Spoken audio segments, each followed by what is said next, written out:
So Ahasuerus the king has asked his wife, the queen Vashti, to come perform a dance for all the men at the banquet. She refuses. Well, when you refused the king in those days, that was the end of Vashti as the queen. She was out. So a hunt was begun for a new queen. And the young lady who was selected, this young woman named Esther. Now, while all that's going on, there's another guy named Haman, and Haman doesn't like this dude named Mordecai. And Mordecai is a Jew. And so Haman, who's friends with the king, gets the king to basically make a proclamation that all the Jews could be killed. Now, Mordecai goes to his niece named Esther and says, look, this is what I would like for you to do. I want you to go into the king, and I want you to ask, basically, to save our people. And Esther says, if I do it, I'll die. Because in those days, if you went into the king uninvited, if he extended the scepter to you, then you could talk to him. If not, they would drag you out and they would execute you for coming into the king's court uninvited. And so Esther's concerned, and Mordecai says, look, deliverance for God is going to come from somewhere. And then he makes this statement to his niece Esther in Esther chapter 4, verse 14. And who knows whether you have not come to the kingdom for such a time as this. She was the right person in the right place at the right time for God to use to save his people. And so I want us to look in Genesis 41. And by the way, if you want to read that whole story with all the details, it's found in the book of Esther, named after her. In Genesis 41, we're going to see an event where we have the right time, the right place, the right person, and the right God. So for some of you, hopefully this will be the right sermon. I'm sorry, I couldn't resist. So in Genesis chapter 41, the Bible says, after 2 whole years, Pharaoh dreamed that he was standing by the Nile. And behold, there came up out of the Nile 7 cows, attractive and plump, and they fed in the reed grass. Behold, 7 other cows, ugly and thin, came up out of the Nile after them and stood by the other cows on the bank of the Nile. Now, what in the world is a good, attractive cow? It's one that when you see it, you think, steaks. So verse 4, the ugly, thin cows ate up the 7 attractive, plump cows, and Pharaoh awoke. He fell asleep and dreamed a second time, and behold, 7 ears of grain, plump and good, were growing on one stalk. And behold, after them sprouted 7 ears, thin and blighted by the east wind. And the thin ears swallowed up the 7 plump, full ears. And Pharaoh awoke, and behold, it was a dream. So in the morning his spirit was troubled, and he sent and called for all the magicians of Egypt and all its wise men. Pharaoh told them his dreams, but there was none who could interpret them to Pharaoh. Now, there are a couple things here. One, it's interesting, in the Old Testament, when a non-believer has a dream, the only person that could interpret those was a believer, one of God's people. And so we're going to run into that same kind of event here. But it's interesting, he's standing next to the Nile. Throughout history, whatever provides you life is what people oftentimes will worship. And so if you live in Egypt, all you have is the Nile River. There's salt water in the Gulf of Aqaba. So all you have, everything to the west is all open desert with almost no water except for the Nile. Now, the Nile is kind of weird with the Nile. If I ask you to go to the upper Mississippi River, where would you go?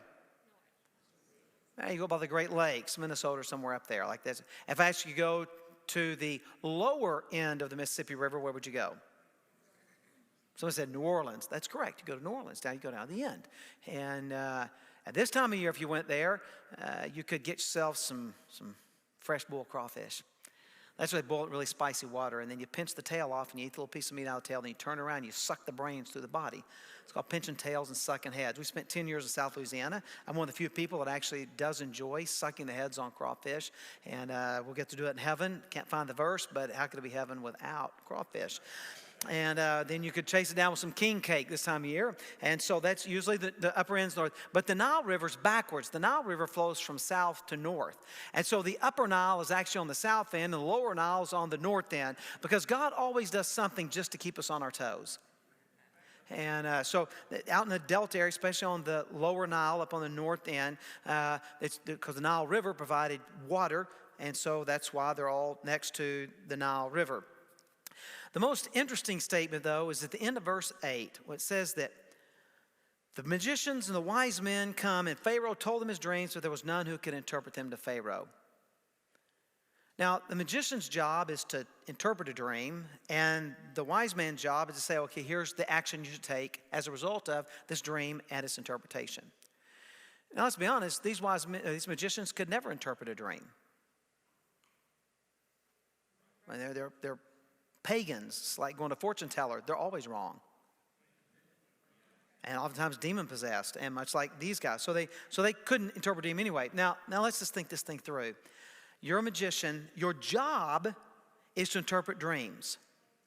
Pharaoh, the most powerful person in the whole world, Pharaoh has a dream, and you've been called in to interpret it. I don't care if you have no idea what's going on, you're going to make something up. I mean, even if it's just kind of generic enough to get you off the, oh yes, Pharaoh, this is what the dream means. The dream means you're going to be blessed by the gods. I mean, I could do that. The fact that they say nothing tells you that God's the one in charge of this. Because they could have, they fake it all the time anyway. And so they're just completely baffled by what it means. They have no idea. And so the dreams, the magician's inability to interpret, all of this is happening at a very specific time, because everything in all of history happens according to God's timing. It always happens by God's timing. Now, timing is maybe the most important thing that there is. That it happens at the right time. Let's illustrate how important timing is. Now, this is, I can't tell you how bad I want to toss this up and just smack the living daylights out of this. And some of you are like, you're ready to duck. If you're going to hit a baseball, it's not about the right stance. It's not about the right place in the batter's box. It's not about the right grip. It's all about timing. Because if the ball is past you before you swing, I don't care if everything else is right, you're not getting anywhere. It's timing. Now, stance, grip, all those things can help you hit better and farther, but the reality is it's all about timing. The bat has to meet the ball at the right time, or you're in trouble. If you're the thump of the catcher's mitt and then you swing, it's not good. So it's all about timing. That's the key to hitting a baseball is timing. Everything else, if it's perfect, still not going. It's all about timing. So for God, it's not just about it's all about timing. It all coming together right exactly what it needs to. Now, originally, I was going to tell you that God never strikes out. I then realized that's not correct. It's not that God never strikes out. It's that God never gets a strike. Because you can miss twice and still not strike out, but God never misses. So we don't say God never strikes out. We say God never has a strike. He is never a second too early, and he's never a second too late. God is always right on time. And so all this here happens exactly when God has planned for it to happen.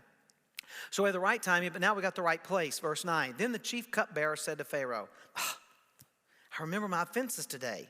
When Pharaoh was angry with his servants and put me and the chief baker in custody in the house of the captain of the guard, we dreamed on the same night, he and I, each having a dream with its own interpretation. A young Hebrew was there with us, a servant of the captain of the guard. When we told him, he interpreted our dreams to us, giving an interpretation to each man according to his dream. And as he interpreted it to us, so it came about. I was restored to my office, and the baker was hanged. Now, this is a recap of Genesis 40, so you can go back and read it. Basically, we have the butler, the baker, and the candlestick maker. And so the cupbearer, his job was to check the food and the drink to make sure there was no poison in it before Pharaoh would eat or drink it. And the baker, of course, was to bake. And so they've each had a dream. This guy Joseph has interpreted their dreams, and they both came about. Now, I find the end of verse 13 fascinating. I'll be honest with you, I don't think I would have said, well, I was restored and the other guy was hung. I'd probably just left that out. But he goes ahead and reports all of that. And so now, I want you to notice that this is the right place. The cupbearer, because he checks all the food and drink before Pharaoh consumes it, basically spends his life right next to Pharaoh. Oftentimes they were considered a confidant of a king, of a nation, because the cupbearer was right there. So think about this. What if the cupbearer would have been the guy who was hung, and the baker was the one who was restored back to his office? The baker might not have heard about the dreams, might not have known nobody could interpret it, would have been in the wrong place, and we would have never known anything about Pharaoh's dreams or any of that. It's the fact that he's right here in the right place, right next to Pharaoh, so that he would know about all of this and everything that was going on, so that he would remember. Now, I don't want to make us feel bad about the cupbearer. Joseph has done nothing to help him get out of prison. All he did was interpret the dream. Matter of fact, it was so really not that impactful that he can't even remember his name. He was, look, I was in prison and there was a Hebrew guy. That's all that that's all he can remember. But I want us to really think about this whole idea of being in the right place.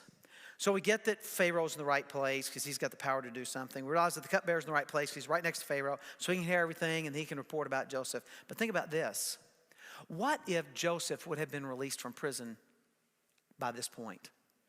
He would have gone back to the land of Canaan, back to his father's house. They would have never found him. I mean, it's like they're going to check his Instagram. Like they would have never found him. So I want you to think about this. Joseph has been left in prison so that Pharaoh can find him. What that means is that in your life and mine, sometimes God puts us in a place that's not pleasant and not comfortable because that's where we need to be for God's purpose to be accomplished. We don't like that. I don't sit around and say, God, make my life miserable for a few years so that you can use me. Never prayed it, never will. I don't. And to be honest with you, I've never counseled people. Look, you know what you really need to do? You really need to pray that God will make you suffer. We just don't. But I think it is a very dangerous teaching that many people in Christianity believe that God's ultimate goal is to make them comfortable and happy. That's not the case. God's ultimate goal is to use you for his glory. And so when we think about the cupbearer being in the right place, right here next to Pharaoh, and that is true, but sometimes we don't think about the fact that Joseph has been left in prison. And here's the worst part of it for Joseph. Joseph isn't sitting in prison thinking, oh my goodness, I got 2 more months until Pharaoh has his dream. You and I don't see the end. We just see where we're at. But understand, God puts us where he wants to use us. And sometimes that involves even Egyptian dungeons. So the right timing, but the right place. It's interesting about the right place. You have to be in just the right spot sometimes to get just the right picture. The internet is full of them, but this one I think is my favorite.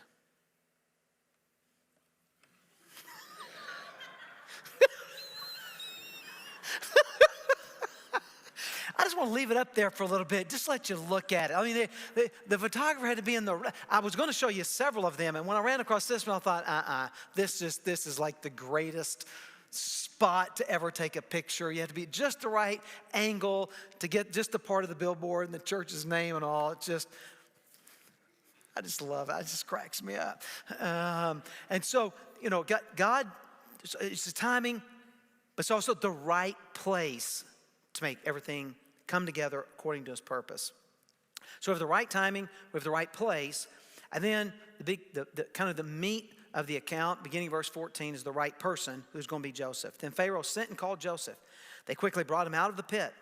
And when he had shaved himself and changed his clothes, he came in before Pharaoh. Now let's think about it. If you're going to go before Pharaoh, they want you to at least smell decent.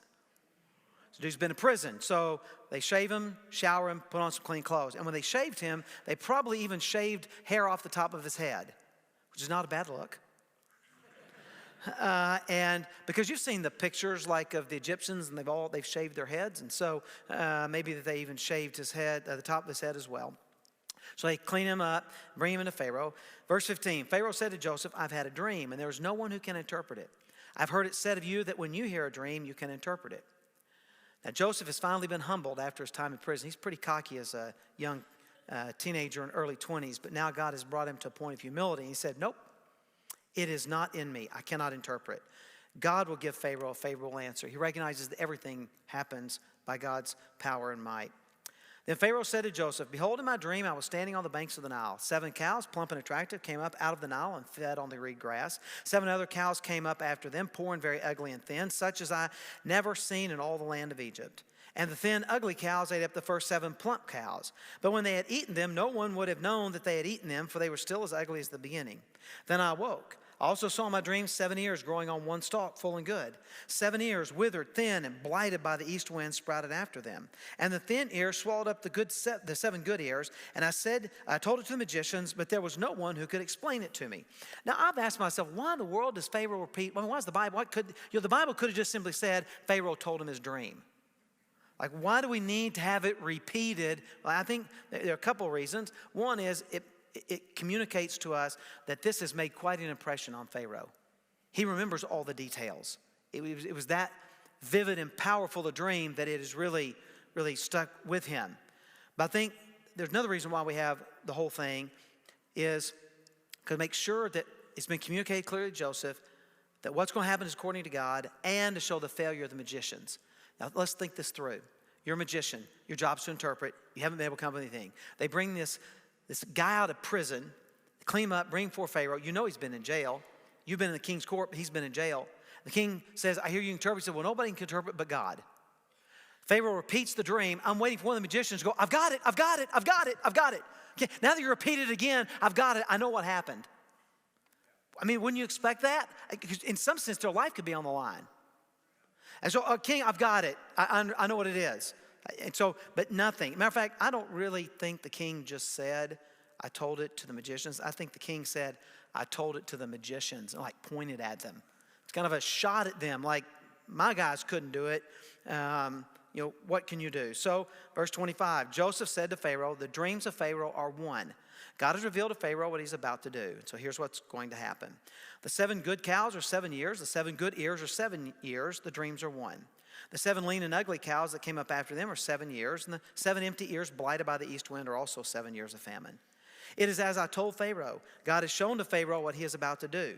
There will come 7 years of great plenty throughout all the land of Egypt, but after them there will arise 7 years of famine, and all the plenty will be forgotten in the land of Egypt. The famine will consume the land. And the plenty will be unknown in the land by reason of the famine that will follow, for it will be very severe. And the doubling of Pharaoh's dream means that the thing is fixed by God, and God will shortly bring it about. Now, verse 32 is very, very important. There are many predictions in the Bible that are not fixed.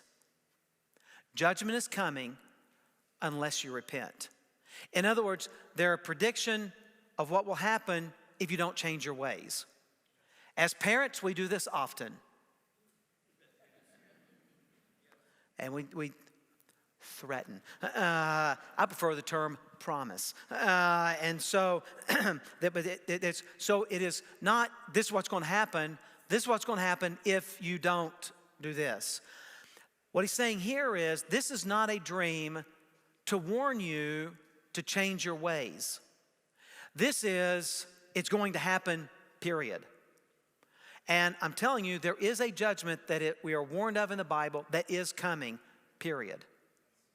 And so he says, that's why he says it's fixed. It happens twice. It's definitely going to happen. And it's not a call for you to make any, to like change or repent or anything like that. So verse 33. Now therefore let Pharaoh select a discerning and wise man and set him over the land of Egypt. Let Pharaoh proceed to appoint overseers over the land and take 1/5 of the produce of the land of Egypt during the 7 plentiful years. Let them gather all the food of these good years that are coming and store up grain under the authority of Pharaoh for food in the cities, and let them keep it.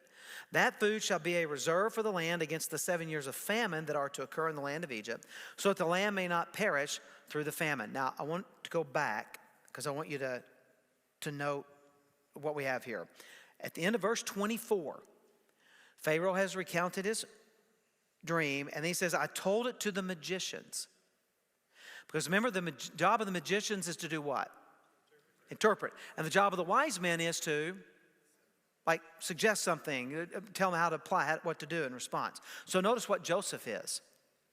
Joseph interprets the dream, job of the magicians, plus tells the king what he should do. He fulfills the role both of the magicians and the wise men. Brings them all together. So he has done both. Interpreted the dream and given a suggestion about how the king should respond to that. And so there's going to be this great famine. Joseph is the right man in the right place at the right time. So God has put him in prison, in contact with the cupbearer and all that, to be the right person at the right time to accomplish his purpose. There have been a lot of debate over who the most influential person of the 20th century was. I hope your answer would be your mom.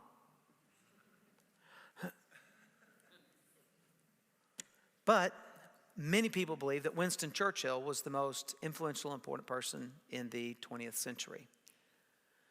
Winston Churchill, will fight on the sea, fight on the land, fight on the shores. He inspired the people of Great Britain to stand up to and not capitulate to the evil of the Axis nations and all of that.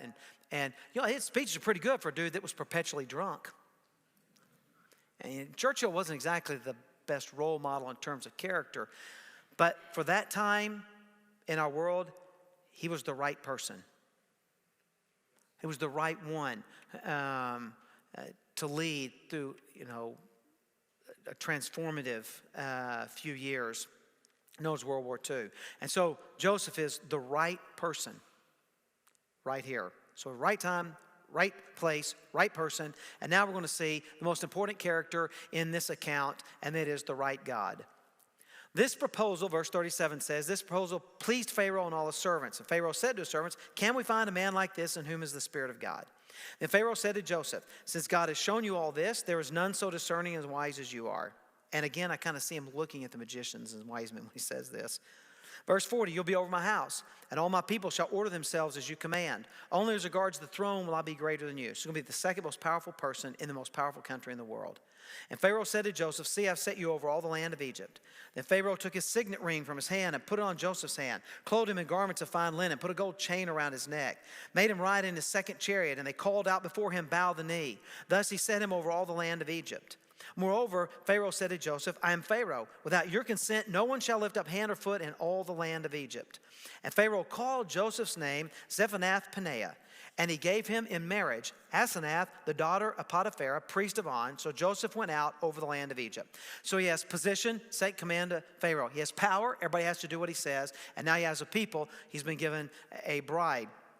If you have a study Bible, and in the notes, it tells you what the name Zephanath-Paneah means, they're guessing. I checked about 15 commentaries, came up about a half a dozen different possibilities. We don't know exactly what the name means. We do know what Asenath means. Asenath means belong to Meath, which was one of their deities. But the important thing is that she's the daughter of Potiphar, the priest of On. You go, oh, yes, I understand now. Now here's why. The priests of On were known in ancient Egypt as the seers. They could see. They were known as dream interpreters that could see what the dream meant. The head priest was known as the chief seer of Egypt. So let's think this through. We have a group of priests who are dedicated to interpreting dreams. Joseph has just interpreted a dream. I'm going to take a wild guess that Potiphar is actually in Pharaoh's court when Joseph interprets the dream, because he comes from the dream interpreters group. And so this is not just some kind of random thing. There's a reason for this. And it's interesting. She's not mentioned again after Genesis 41. She's mentioned one more time later, and then that's it. She's not mentioned again. So verse 46, Joseph was 30 years old when he entered the service of Pharaoh, king of Egypt. The Bible tells us in Genesis 37 that he was 17 when he went to Egypt as a slave. So he's been there for 13 years. Joseph went out from the presence of Pharaoh and went through all the land of Egypt. During the 7 plentiful years, the earth produced abundantly. He gathered up all the food of these 7 years which occurred in the land of Egypt and put the food in the cities. He put in every city the food from the fields around it. And Joseph stored up grain in great abundance, like the sand of the sea, until he ceased to measure it, for it could not be measured. Before the year of famine came, 2 sons were born to Joseph. Asenath, the daughter of Potiphar, the priest of On, bore them to him. Joseph called the name of his firstborn Manasseh, for he said, God has made me forget all my hardship and all my father's house. The word Manasseh means forget. I'm not sure I'd want my name to be Forget. This is my son, Forget. The name of the second he called Ephraim, or Ephraim if you're from Arkansas. And it means fruitful. And he said, for God has made me fruitful in the land of my affliction. I'd rather be son called fruitful than Forget. Personal preference. But anyway, so God has now blessed him with 2 sons that actually become 2 of the 12 tribes of Israel. Verse 53, the 7 years of plenty that occurred in the land of Egypt came to an end. The 7 years of famine began to come, as Joseph had said. There was famine in all the lands, but in all the land of Egypt there was bread. When all the land of Egypt was famished, the people cried out to Pharaoh for bread, and Pharaoh said to all the Egyptians, "Go to Joseph, what he says do you do." So when the famine had spread over all the land, Joseph opened all the storehouses and sold to the Egyptians, for the famine was severe in the land of Egypt. Moreover, all the earth came to Egypt to Joseph to buy grain, because the famine was severe over all the earth. Now, something here that's very important. Two things are important. The first one is there are 7 years of plenty. Why is that so important? Well, Joseph has said the dreams mean 7 years of plenty. What happens if the 7 years of plenty run out after 3 years? Joseph's a liar.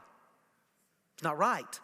So the fact that there are 7 years of plenty verifies that Joseph's interpretation was correct when they see the 7 years of famine then come. There's something even more significant. The fact that Pharaoh says, go talk to Joseph. Now, if you're the most powerful person in the country, you're the king, called Pharaoh in Egypt, you have two great concerns. One is attacked by an external enemy. The other is attacked by an internal enemy. So you have a concern that there will be somebody, and who is it that's going internally to try to overthrow you? Someone that might be able to take your place. So Joseph should be considered a threat to Pharaoh. Second most powerful person in the land. We already know he's kind of tight with the cupbearer because he interpreted his dream. Cupbearer's got some, he could, hey, pretend you're drinking it, not, we're going to slip some poison. But Joseph, because of his character, even after 7 years, still has the trust of Pharaoh. When we talk about the right person here, God has put a person of character into this place, and after 7 years, he is still there, and Pharaoh still trusts him enough to say, go and do whatever Joseph says to you. And so all of this happens according to the plan of God, according to the purpose of God. So here's the way that it goes. God always puts the puzzle together right. Here's the challenge. You and I only see our piece. We don't see the whole puzzle.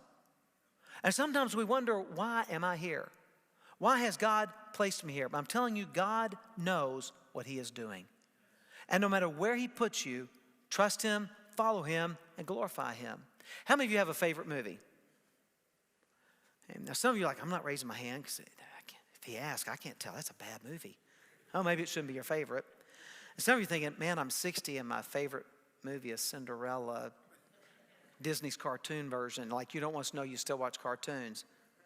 Why not? Cartoons are, those movies are, The Incredibles is just, well, incredible. And so I have, like you, I have favorite movie genres. I like sci-fi stuff. I like to be escaped from the real world. I live with that enough. And then, of course, I like movies where the dude kills all the bad guys, saves the world, and gets the girl.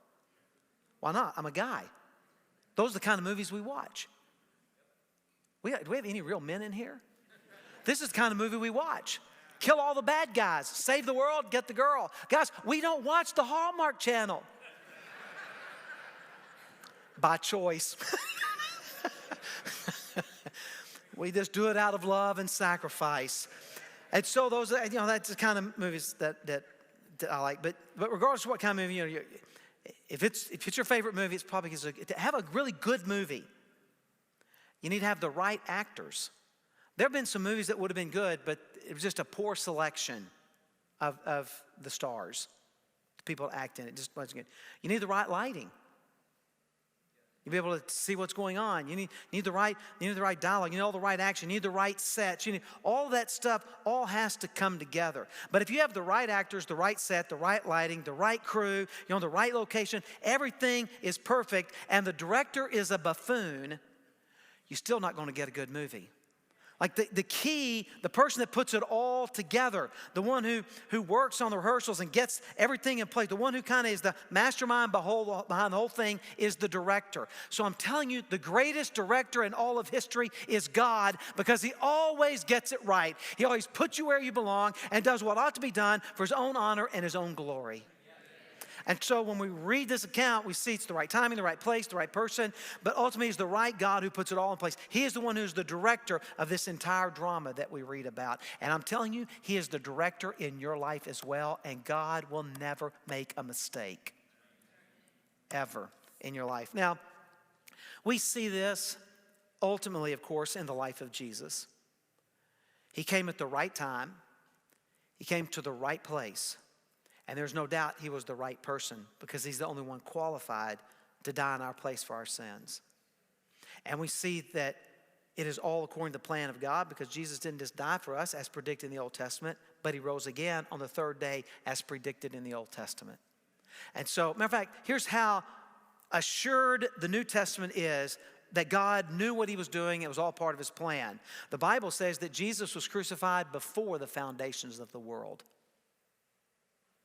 It was God's plan from eternity past. God put the whole thing together. Even though I'm sure Peter, James, John, the 18 Marys and all of them, none of them saw it, understood what was going on, but God did. He knew what he was doing. And so often happens in your life and mine, we understand it when we look back. But God did not stop working after the resurrection of Jesus Christ. He's still in the business of the right time, the right place, the right people to show that he is the right God. A few years ago, my mom and a couple of friends had been at some kind of event thing. They were flying home, and due to weather, they got diverted to Dallas, Texas. All the flights into Little Rock, Arkansas had been canceled. Now, when the flights get diverted and you're 5 hours from home, my mom and her friends did the exact same thing that everybody else does. They went to the rental car counter. So, of course, there is a long line because everybody's wanting to rent a car now to get home. My solution would have been, Dad, just go down and get her. Of course, that now makes it a 10-hour ordeal, 5 hours for him to go down, then 5 hours back. So Mom and her friends are there trying to get a rental car, and it's finally their turn after a long wait. They get up, they rent a car, last car.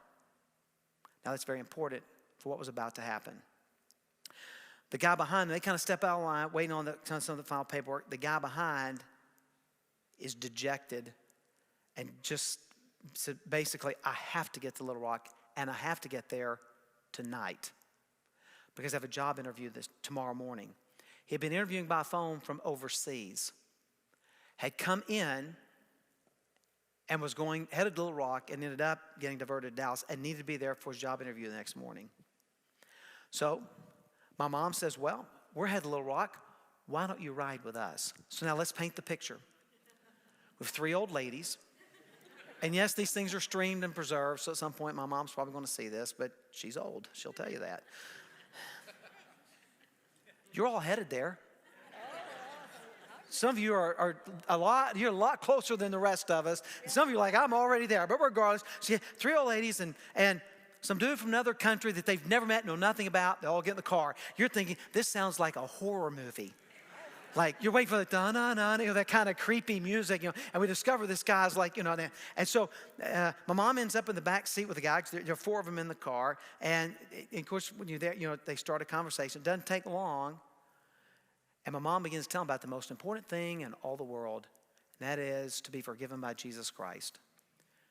Now, when you hear a captive audience, this dude ain't going nowhere. I mean, what are you going to jump out of the car at 75? And trust me, they weren't doing 76. They were doing 75. And so my mom has basically 5 hours with this dude trapped in the car to talk to him about Jesus. He had never heard of Jesus. He come in from a foreign country we have no missionaries. He had never heard the name of Jesus, knew nothing about him. Now, you want to talk about the right time. What if there had been one more car? He would have rented it.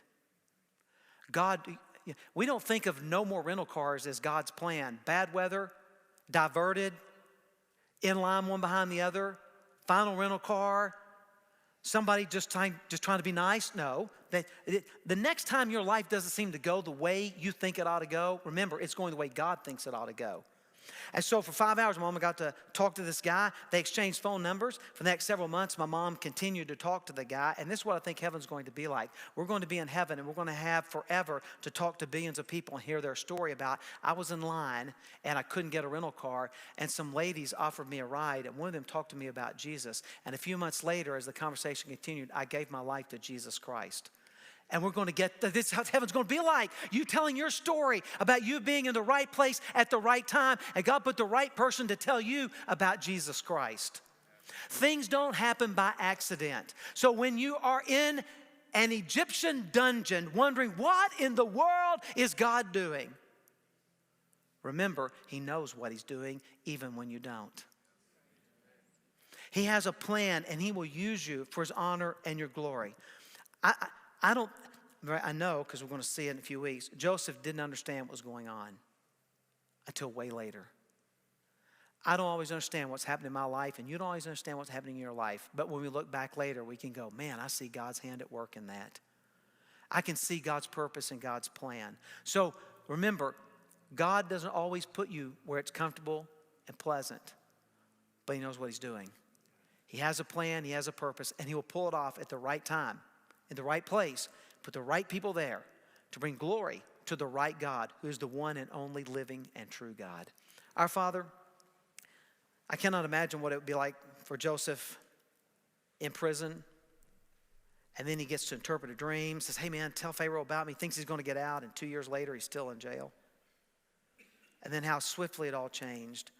That you had him there so that they could get him. That you gave him the interpretation, gave him the wisdom, that you gave him character so that even after 7 years, Pharaoh continued to trust him and have confidence in him. God, we see that you put everything together the right way for your honor and your glory.